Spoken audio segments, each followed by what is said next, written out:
कशा आहात सगळे? बघा, आज आपण first time 11th syllabus start करतो आहे. मला माहीत आहे की यूट्यूबला आपल्याला खूप असे कमेंट येतात की सर 12चे व्हिडिओ कधी येणार. आपण इथून पुढे रोज 11चा एक आणि 12चा एक असा व्हिडिओ ट्राय करतो आहे की 11चा एक व्हिडिओ डेली आला पाहिजे आणि 12चा एक व्हिडिओ आला पाहिजे. तर माझा प्रयत्न असा असेल की 11th आणि 12th दोन्हीचे व्हिडिओज तुम्हाला मिळत राहतील. तर आपण 11चा मेजरमेंट टॉपिक स्टार्ट करतो आहे आज, आणि फिजिक्सचा हा टॉपिक आहे आणि मेजरमेंट खूप इम्पॉर्टंट आहे. जर मेजरमेंट तुम्ही व्यवस्थित केला तर तुम्हाला 12thला खूप हेल्प होणार आहे या टॉपिकची. तर या टॉपिकमध्ये काय नक्की लर्न केलं गेलं पाहिजे, काय शिकलं गेलं पाहिजे. तर व्हॉट इज फिजिकल क्वांटिटी. मेजरमेंटमध्ये सर्वात महत्त्वाची जर कन्सेप्ट काय असेल तर ती फिजिकल क्वांटिटी कशाला म्हणायचं. तर फिजिकल क्वांटिटी डिफाईन खूप सोपं आहे. The quantity which can be measure. The quantity which can be measure, एकदम सिम्पल डेफिनेशन आहे. The quantity which can be major.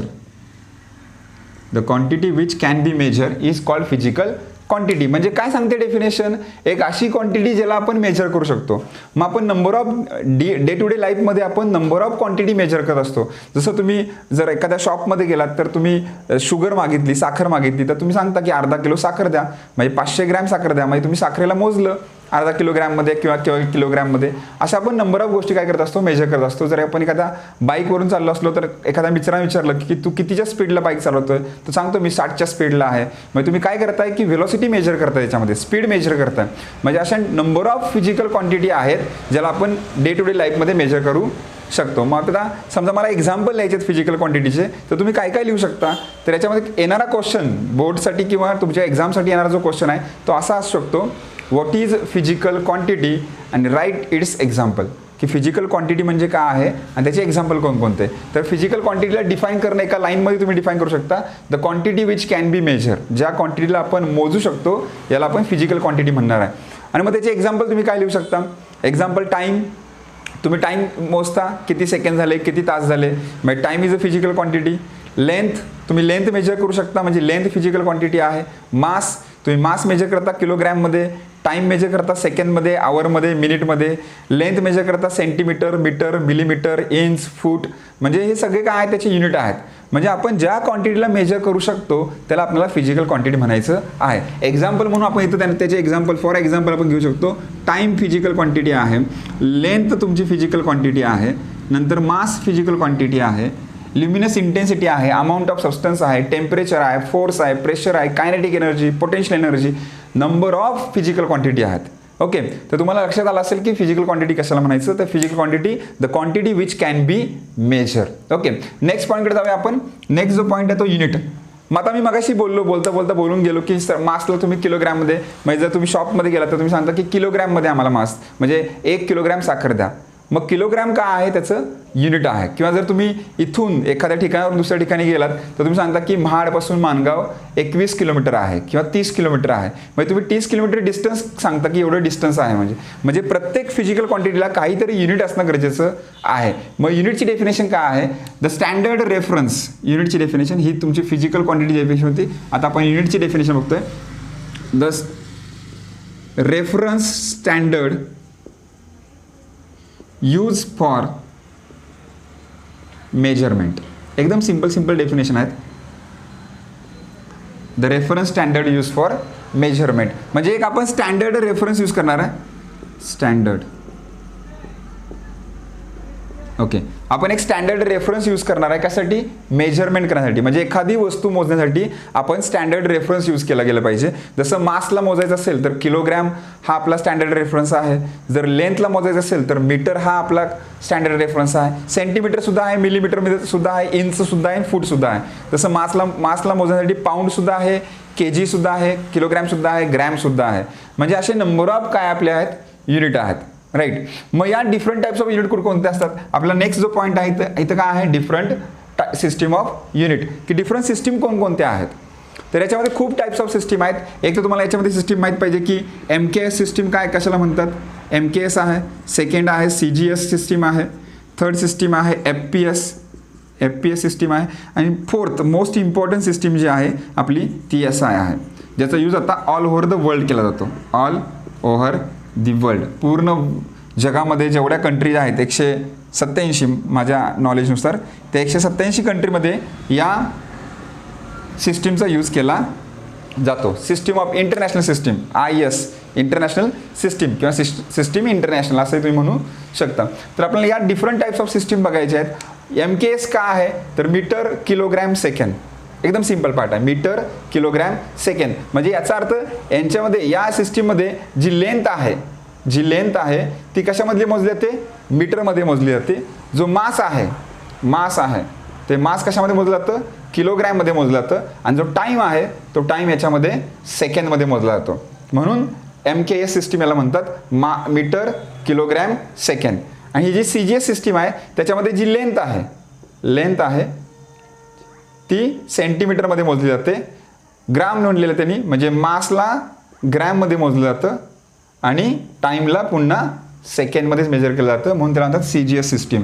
CGS म्हणजे सेंटीमीटर ग्रॅम सेकंड, MKS म्हणजे मीटर किलोग्रॅम सेकंड. FPS जी system आहे त्यामध्ये F stand for फूट, हा फूटवर depend आहे. फूट काय मोजणार, लेंथच मोजणार आहे आपण फूटमध्ये. P फॉर पाऊंड, म्हणजे मासला आपण पाऊंडमध्ये मोजणार आहे. आणि S फॉर सेकंड, म्हणजे टाईमला आपण याच्यामध्ये सेकंडमध्येच मोजणार आहात. ओके. आणि लास्ट सिस्टीम जी आहे ती कुठली आपली SI सिस्टीम आहे, सिस्टीम ऑफ इंटरनॅशनल किंवा इंटरनॅशनल सिस्टीम. तर आपल्याला हे 4 डिफरंट टाइप्स माहीत पाहिजे. डिफरंट टाइप्स ऑफ युनिट कोणकोणते आहेत तर MKS, CGS, FPS आणि SI. याच्यामध्ये काही सिस्टीम ज्या आहेत त्या फ्रेंच मेट्रिक आहेत, काही ब्रिटिश इम्पेरियल सिस्टीम आहेत. आणि ही जी सिस्टीम आहे SI सिस्टीम ही ऑल ओव्हर वर्ल्ड यूज केली जाते.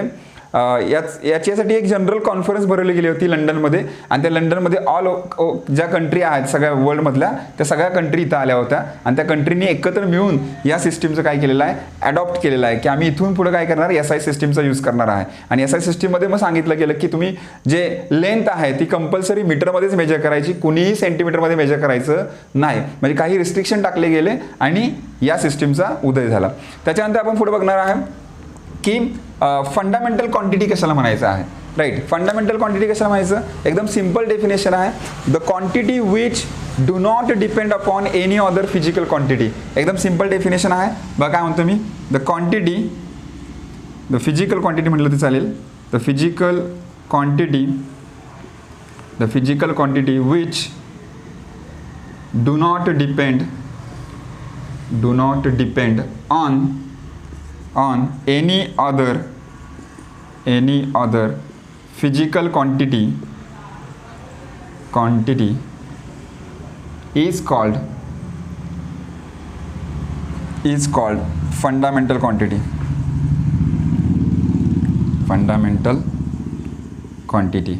तर एकदम सिंपल डेफिनेशन आहे. काय म्हणते बघा फिजिकल क्वांटिटी, फंडामेंटल क्वांटिटी कशाला म्हणायचं, the physical quantity which do not depend upon any other physical quantity. म्हणजे आपल्याला अशा क्वांटिटी पाहिजेत की ज्या दुसऱ्यावर डिपेंड नको आहेत, ज्या सेल्फ डिपेंडेड आहेत, त्या स्वतःवरून अवलंबून आहेत. जसं मास आहे एक्झाम्पल त्याचं, की मास एक अशी क्वांटिटी आहे ती दुसऱ्या कुठल्याही गोष्टीवर डिपेंड नाही आहे. टाईम आहे, टाईम कोणावर डिपेंड नाही आहे.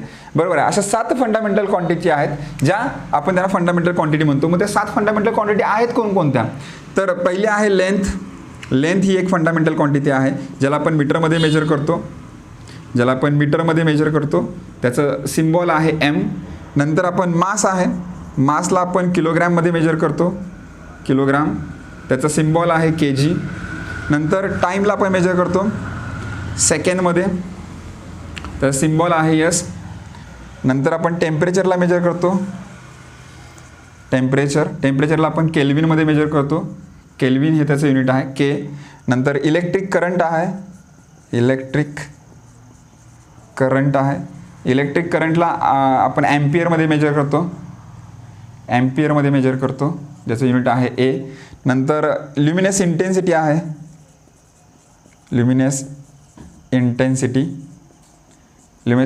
आहे, त्याला आपण कॅन्डेलामध्ये मेजर करतो, त्याला CD आहे. आणि अमाऊंट ऑफ सबस्टन्स 7वी क्वांटिटी आहे, अमाऊंट ऑफ सबस्टन्स ज्याला आपण मोलमध्ये मेजर करतो, MOL मोल. आणि त्याचा सिम्बॉल जो आहे MOLE स्पेलिंग आहे इथं, आणि त्याचा सिम्बॉल आहे MOL. तर या 7 काय आहे तुमच्या फंडामेंटल क्वांटिटी आहेत. हे लक्षात ठेवणं खूप गरजेचं आहे, कारण की तुम्हाला क्वेश्चन 2 मार्काचा असा येऊ शकतो, डिफाईन फंडामेंटल क्वांटिटी आणि write down its write down the fundamental quantity, की तुम्हाला डिफाईन करायला सांगतील की फंडामेंटल क्वांटिटी म्हणजे काय आणि कोणकोणत्या फंडामेंटल क्वांटिटी आहेत.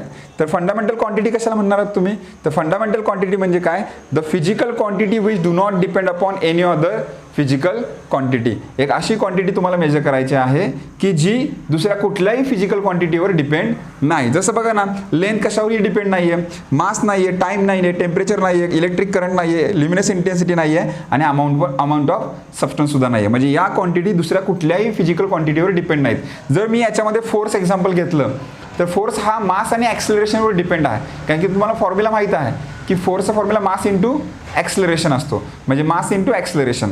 याचा अर्थ फोर्स आपली फंडामेंटल क्वांटिटी होऊ शकत नाही. प्रेशर जर बघायला गेलं तर फोर्स अपॉन एरिया, म्हणजे याचा अर्थ प्रेशर जे आहे ते फोर्स आणि एरियावर डिपेंड आहे, बरोबर की नाही. किंवा जर तुम्ही सिंपल एक्झाम्पल बघायला गेलात की एरिया, तर एरियाचा फॉर्म्युला काय असतो, लेंथ इंटू ब्रेथ, म्हणजे याचा अर्थ की एरिया जो आहे तो लेंथवर डिपेंड आहे.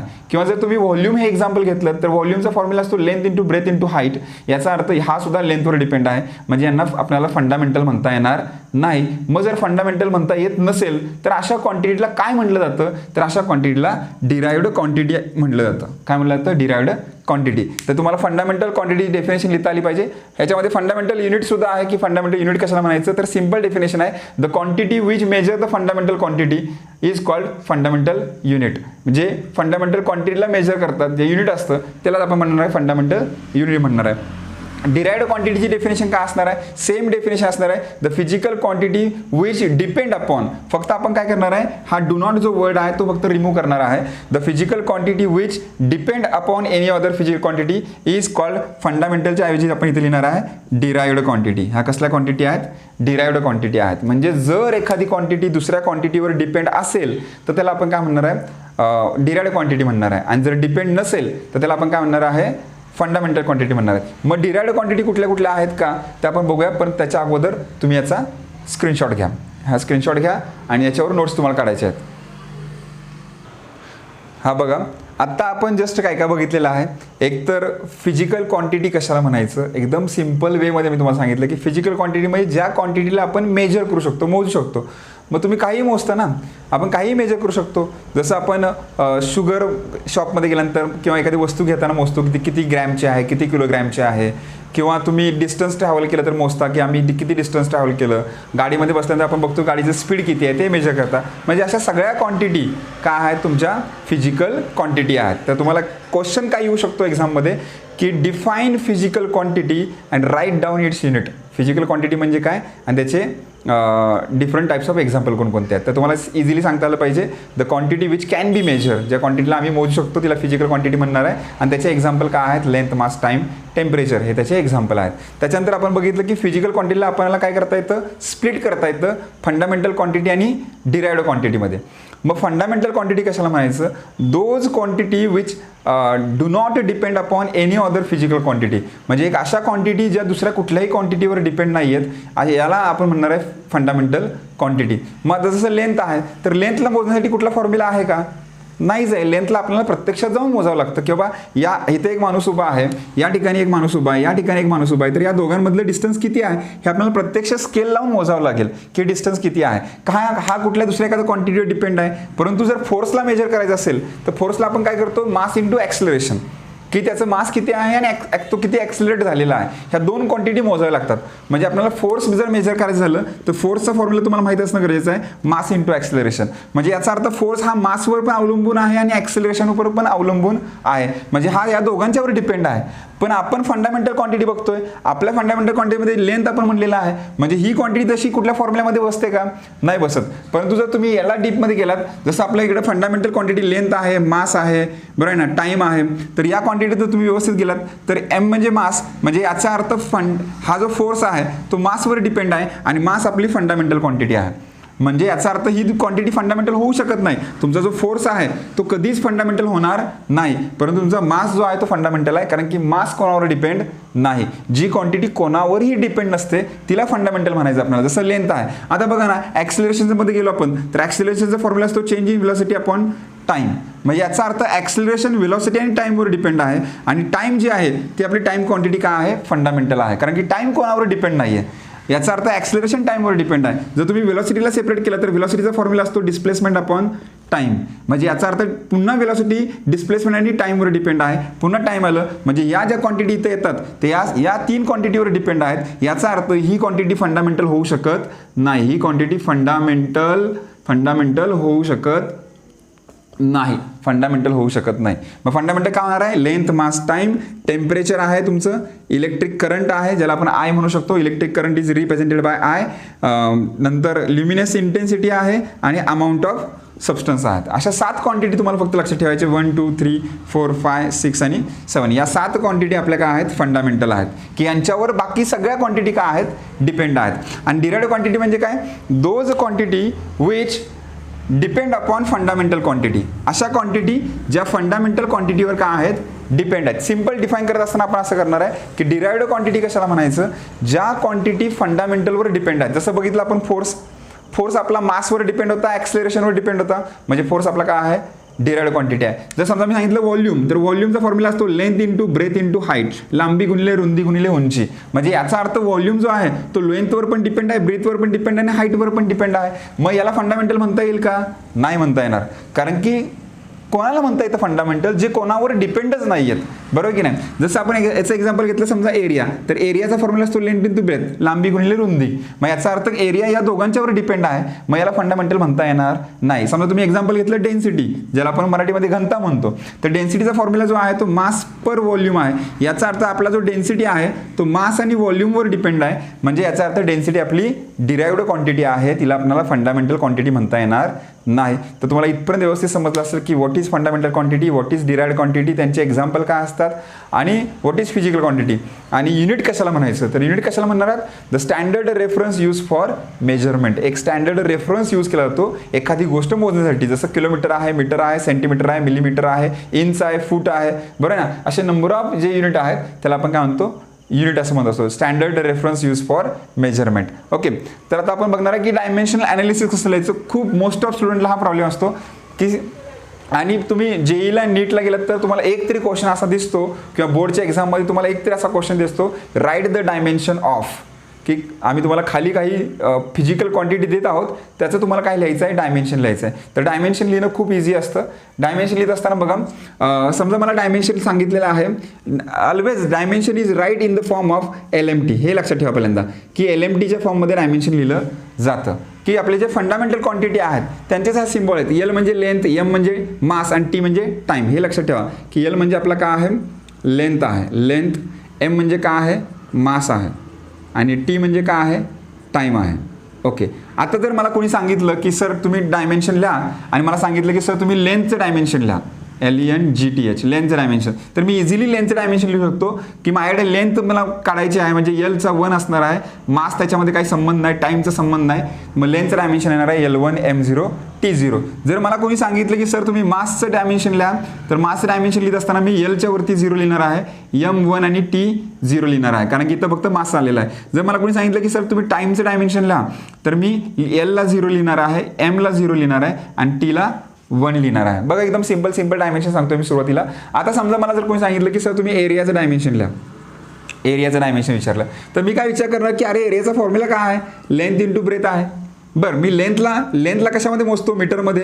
आणि ब्रेथला पण कशामध्ये मोजतो? मीटरमध्ये. म्हणजे लांबीला पण आपण मीटरमध्ये मोजतोय, रुंदीला पण आपण मीटरमध्ये मोजतोय. मग या दोघांचं युनिट जर सेम असेल तर मी या ब्रेथच्या ऐवजी मी L इंटू L लिहिलं म्हणून काही फरक पडणार आहे का? काही फरक पडणार नाही, कारण की दोघांचं युनिट काय आहे? सेमच आहे. म्हणजे लेंथ इंटू लेंथ आलं, मग लेंथ इंटू L लेंथ केलं तर L स्क्वेअर येईल. मग जर मला एरियाचं डायमेन्शन विचारलं कोणी, एरियाचं डायमेन्शन, तर मी लिहिताना असं लिहिणार आहे L⁻², कारण की ते L स्क्वेअर आलेलं आहे. बाकी माझ्याकडे मास नाही आहे आणि टाईम पण नाही आहे, त्यामुळं M0 T0. समजा मला पुढे आणखी काय विचारलं की सर तुम्ही सांगा मला डेन्सिटीचं युनिट काय आहे? डेन्सिटीचं युनिट काय आहे? तर डेन्सिटीचा फॉर्म्युला मला माहीत असणं गरजेचं आहे.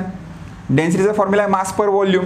बरोबर आहे की नाही? मग मास पर व्हॉल्यूम आहे, मग याच्यासाठी तुम्हाला व्हॉल्यूम लागणार आहे. मागोदर मला व्हॉल्यूम माहीत पाहिजे की व्हॉल्यूमचा फॉर्म्युला काय असतो. तर व्हॉल्यूमचा फॉर्म्युला असतो length into breadth into height. मला सांगा की लेंथ मोजायची असेल तरी आपण मीटरमध्ये मोजतो, ब्रीथ मोजायची असेल तरी मीटरमध्ये, हाईट पण मीटरमध्ये. मग तिन्ही गोष्टी एकाच याच्यामध्ये मोजतो, त्यामुळे मीटरचा क्यूब होणार आहे. आणि मीटर म्हणजे कोणाचं युनिट आहे? लेंथचं युनिट आहे. त्यामुळे मी L3 असं लिहू शकतो. म्हणजे मला जर इथं तुम्ही व्हॉल्यूमचं तुम्ही मला डायमेन्शन विचारलं असतं व्हॉल्यूमचं, तर मी काय केलं असतं? इथं L3 केलं असतं आणि इथं M0 T0 लिहिलं असतं. हे व्हॉल्यूम झालं. आता आपण येऊया डेन्सिटीकडं, की डेन्सिटीचा फॉर्म्युला मास पर व्हॉल्यूम आहे. मास पर आला म्हणजे M1 आला आपल्याला M1 मिळाला. व्हॉल्यूम आपल्याला माहित आहे, व्हॉल्यूम आपल्याला काय मिळतो, L3 मिळतो. म्हणजे याच्या इथे काय येणार आहे, L3 येणार आहे. आता M1 आपण L3 आपला आलेला आहे, तर मी या M1ला असंच ठेवतोय, मला L3ला वरती घ्यायचं आहे. मग मॅथ्समधला तुमचा इंडायसेसचा रूल तुम्हाला माहित आहे, की जर खाली जर +3 असेल तर वरती आल्यानंतर काय होतं, तो -3 होतो. म्हणजे मला मिळलं M1 L3. लिहिताना मी काय लिहिणार आहे बघा, डेन्सिटीचं मला डायमेन्शन लिहायचं आहे. डेन्सिटी तर मी कसं लिहिणार आहे, इथं L काय आला माझा -3 आला आहे, तर इथं L -3 येणार आहे. M1 आहे, M1 टायमिंग तर नाहीच आहे, त्यामुळे T काय येणार आहे, 0 येणार आहे. हे झालं आपलं डेन्सिटीचं डायमेन्शन.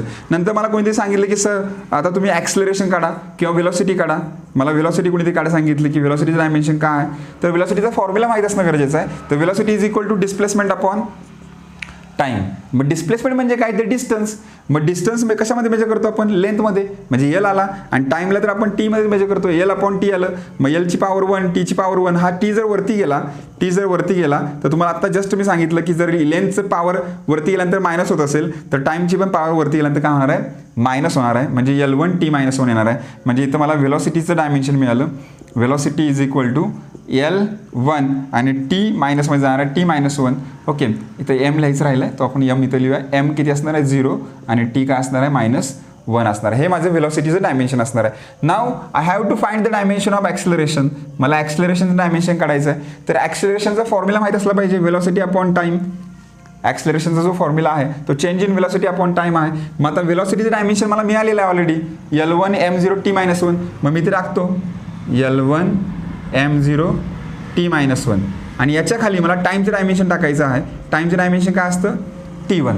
आता हा +1 आहे, वरती गेल्यानंतर काय होईल, -1. म्हणजे माझा L1 आहे तसा राहील, M0 आहे तसा राहील. हा T जो -1 होता तो तसाच राहील. फक्त हा जो 1 आहे तो वरती गेल्यानंतर काय होणार आहे, -1 होणार आहे. मग -1 किती येतं, तर L1 M0 -1 किती येणार आहे, -2 येणार आहे. मग मला ॲक्सलरेशनचं डायमेन्शन सापडलं. ॲक्सलरेशनचं डायमेन्शन सापडलं की ते L1 M0 आणि T-2 असणार आहे. तर अशा भरपूर क्वांटिटी आहेत की ज्याचं आपण काय करू शकतो, डायमेन्शन काढू शकतो. कायनेटिक एनर्जी आहे, पोटेन्शियल एनर्जी आहे. आपण बघूया सगळे डायमेन्शन, जितकं शक्य आहे मला तेवढे सगळे डायमेन्शन तुम्हाला देतोय. पहिल्या टॉपिकमधला काही पार्ट स्किप झालेला आहे. तो स्किप झालेला पार्ट जो आहे तो आपण सध्या तरी घेणार नाही आहे. जर आपल्याला पुढे JEE नीटसाठी आपण लेक्चर सुरू केले तर त्याच्यामध्ये आपण तो कव्हर करणार आहे. ओके, तर आपण ॲक्सलरेशन बघितलेलं आहे. आता आपण पुढे जाऊया, थोडंसं फोर्सचं डायमेन्शन बघूया. फोर्सचं डायमेन्शन बघायचं आहे. फोर्सचा फॉर्म्युला तुम्हाला माहित पाहिजे. फोर्सचा फॉर्म्युला आहे मास इंटू ॲक्सलरेशन. फॉर्म्युला आहे मास इंटू ॲक्सलरेशन. मग तुम्हाला मासचा फॉर्म्युला आपण इथं बघितलेला आहे. मासचा फॉर्म्युला काय येतोय, L0. डायमेन्शन म्हणजे फॉर्म्युला म्हणजे मला डायमेन्शन म्हणायचं आहे, L0 M1 T0. हा झाला मासचं डायमेन्शन. मग तसंच सेम तुम्हाला ॲक्सलरेशनचं डायमेन्शन लिहायचं आहे. ॲक्सलरेशनचं डायमेन्शन बघा काय आलं आहे, L1 M0 T⁻². ओके, नाव आता बघ तुम्हाला काय करायचं, इंडायसेसचे रूल वापरायचे आहेत. इथं L, इथं पण L आहे, दोघांची पॉवर सेम आहे. पॉवर सेम असेल तर काय करतो आपण, बेस जर सेम असेल तर पॉवरची काय करतो आपण, ॲडिशन करतो. म्हणजे 0 + 1 किती येतं, 1च येणार आहे. इथं बघा, इथं मास आहे, इथं पण मास आहे, दोघांचा बेस सेम आहे. पॉवरची ॲडिशन करा, 1 + 0. 1 + 0 किती येणार आहे, 1च येणार आहे. इथं बघा टाईम 0 आहे, इथं टाईम -2 आहे. म्हणजे 0 - 2 किती येणार आहे, -2 येणार आहे. So we get the dimension of force. आपल्याला इथं फोर्सचं डायमेन्शन मिळालं. आता समजा मला पुढे आणखी जायचं आहे की मला प्रेशरचं डायमेन्शन काढायचं आहे. नंबर ऑफ डिराइव्ड क्वांटिटी आहेत आणि फंडामेंटल क्वांटिटी आहेत, त्यामुळे आपल्याला त्याचं डायमेन्शन माहीत असणं गरजेचं आहे. बोर्डला किंवा एक्झामला तुमच्या कुठलंही डायमेन्शन विचारलं गेलं तरी तुम्हाला ते डिराईव्ह करता आलं पाहिजे. रट्टा मारण्यापेक्षा जर तुम्ही समजावून घेतलं तर तुम्हाला ते सोपं जाणार आहे. प्रेशरचं बघा, तर प्रेशरचा फॉर्म्युला काय असतो, force upon area.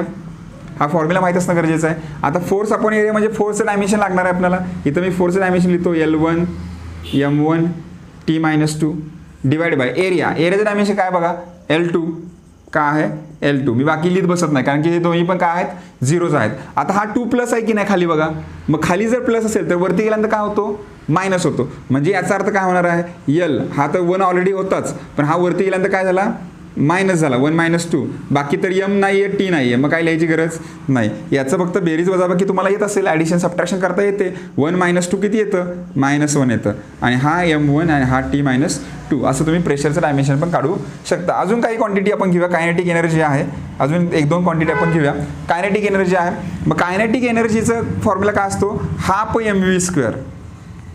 Kinetic एनर्जीचा formula काय आहे, हाफ mv² आहे. आता हाफ म्हणजे हा नंबर आला, नंबरला डायमेन्शन असेल का, नंबरला डायमेन्शन नसणार आहे. त्याच्यामुळे हा याला सोडूनच द्यायचा आपण की नंबर हा डायमेन्शन लेस क्वांटिटी आहे, it is a pure number. मग मास आलेला आहे म्हणजे m1 आला आपला. डायमेन्शन आपल्याला माहीत आहे, मासचं डायमेन्शन आपण इथं बघितलेलं आहे की मासमध्ये m1 असतं, बाकी 0 असतं.